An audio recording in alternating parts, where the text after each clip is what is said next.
স্বাগত বিবিএ টিভির শেয়ার বাজার সংবাদে, সাথে আছি আমি আসাদুজ্জামান। প্রথমে জানিয়ে দিচ্ছি নিটল ইন্স্যুরেন্স সংবাদ শিরোনাম। কেন্দ্রীয় ব্যাংকের আর্থিক প্রতিষ্ঠান বিভাগের দায়িত্ব আবারও পরিবর্তন। দুদকের মহাপরিচালক মফিজুর রহমানের ইন্তেকাল। দুই কোম্পানির লভ্যাংশ ঘোষণা। ইউনাইটেড এয়ারওয়েজের নতুন পর্ষদকে সহযোগিতার জন্য বিবেচককে চিঠি দিয়েছে বিএসইসি। বাণিজ্যিক অর্থ পাচার রোধে নীতিমালা বাস্তবায়নের সময় আবারও বাড়ল। বাংলাদেশ ব্যাংকের নির্বাহী পরিচালক হলেন জাকির হোসেন। নাটকীয় নিলাম যুদ্ধে রবিকে হারিয়ে শীর্ষ অবস্থানে গ্রামীণফোন। কাপড় ও সুতার আন্তর্জাতিক প্রদর্শনী 22 মার্চ।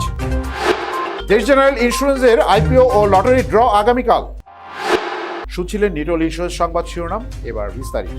যারা কিনা বিগত 5 বছর যাবৎ মোটর ইন্স্যুরেন্স প্রিমিয়াম আহরণ এবং মোটর ইন্স্যুরেন্সের সর্বোচ্চ বীমা দাবি পরিশোধ করে আসছে। নিটল ইন্স্যুরেন্স, নিরাপদ যাত্রা সব সময়। মাত্র এক মাসের ব্যবধানে কেন্দ্রীয় ব্যাংকের আর্থিক প্রতিষ্ঠান ও বাজার বিভাগের নির্বাহী পরিচালকের দায়িত্ব আবারও পরিবর্তন আনা হয়েছে। নির্বাহী পরিচালক আবুল কালাম আজাদকে নতুন করে এ বিভাগের দায়িত্ব দেওয়া হয়েছে।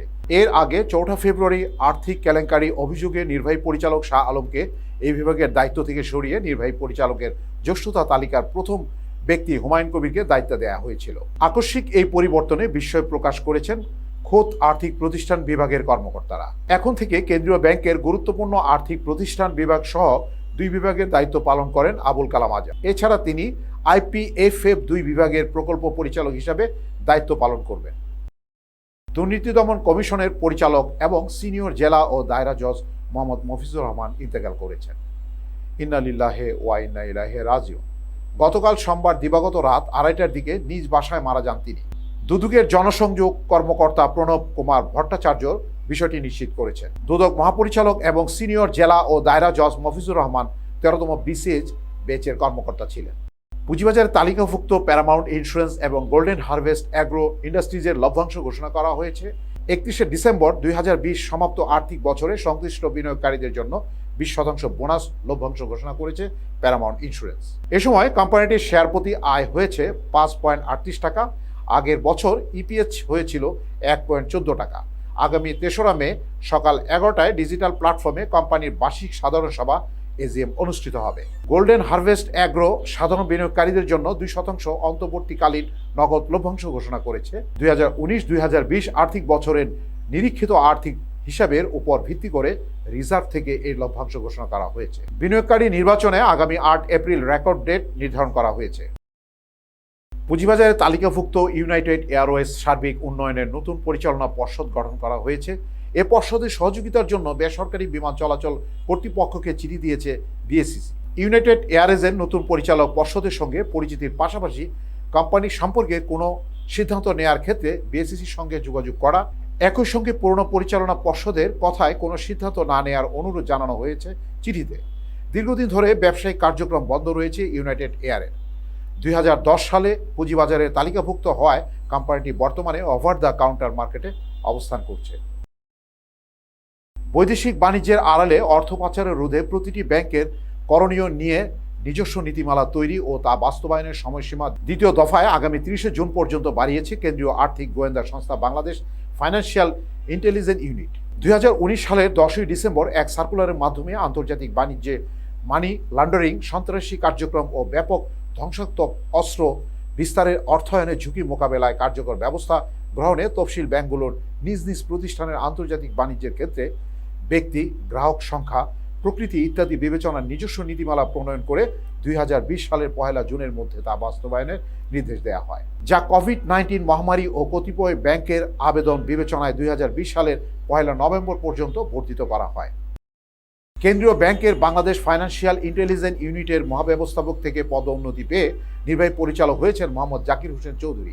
এর আগে 7ই মার্চ এক নির্দেশে তাকে নির্বাহী পরিচালক হিসেবে পদোন্নতি দিয়ে হিউম্যান রিসোর্স ডিপার্টমেন্ট এ সংযুক্ত করা হয়েছে। জাকির হোসেন ঢাকা বিশ্ববিদ্যালয় থেকে ইংরেজিতে স্নাতকোত্তর ডিগ্রি এবং পরে ঢাকা বিশ্ববিদ্যালয় বাণিজ্য অনুষদ থেকে MBA ডিগ্রি অর্জন করেন। তিনি 1993 সালে বাংলাদেশ ব্যাংকের সহকারী পরিচালক হিসাবে যোগদান করেন। দাপ্তরিক প্রয়োজনে তিনি যুক্তরাষ্ট্র, Canada, France, Netherland, Australia, Malaysia, দক্ষিণ কোরিয়া, সিঙ্গাপুর বিভিন্ন দেশ ভ্রমণ করেন।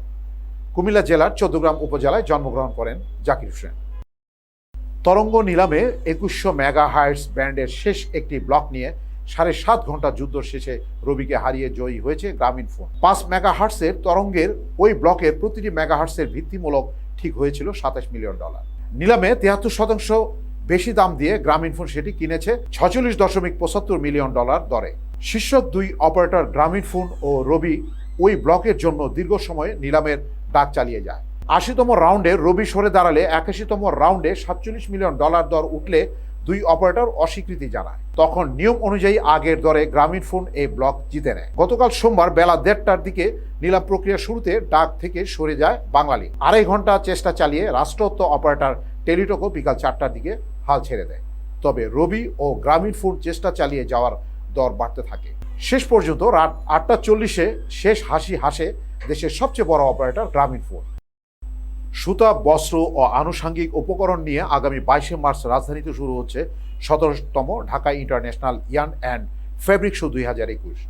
সম্পূর্ণ 3D ভার্চুয়াল প্ল্যাটফর্মে 24শে মার্চ পর্যন্ত প্রতিদিন সকাল 10টা থেকে বিকাল 5টা পর্যন্ত চলবে এই প্রদর্শনী। The sub council of textile ইন্ডাস্ট্রিজের সহযোগিতায় আন্তর্জাতিক এই প্রদর্শনী আয়োজন করেছে নিউ ইয়র্ক ভিত্তিক ট্রেড শো আয়োজক স্যামস গ্লোবাল USA।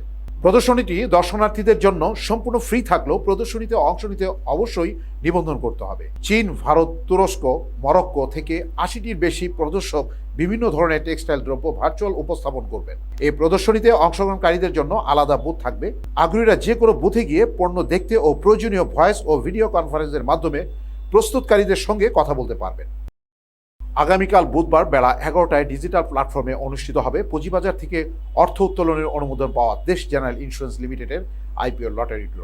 এর আগে 14 থেকে 18 ফেব্রুয়ারি পর্যন্ত কোম্পানিটির আইপিওতে আবেদন গ্রহণ করা হয়। লটারির মাধ্যমে প্রাথমিক গণপ্রস্তাবে আবেদনকারীদের মধ্যে শেয়ার বরাদ্দ দেওয়া হবে। পুঁজিবাজারের নিয়ন্ত্রক সংস্থা বাংলাদেশ সিকিউরিটি অ্যান্ড এক্সচেঞ্জ কমিশনের 751তম সভায় আইপিওর অনুমোদন দেওয়া হয় কোম্পানিটিকে। আইপিওর মাধ্যমে 10 টাকা ইস্যু মূল্যের 1.60 কোটি সাধারণ শেয়ার ছেড়ে 16 কোটি টাকা উত্তোলন করা হবে, যা দিয়ে সরকারি ট্রেজারি বন্ড, ফিক্সড ডিপোজিট, পুঁজিবাজারে বিনিয়োগ এবং আইপিও খরচ পরিচালনা করা হবে।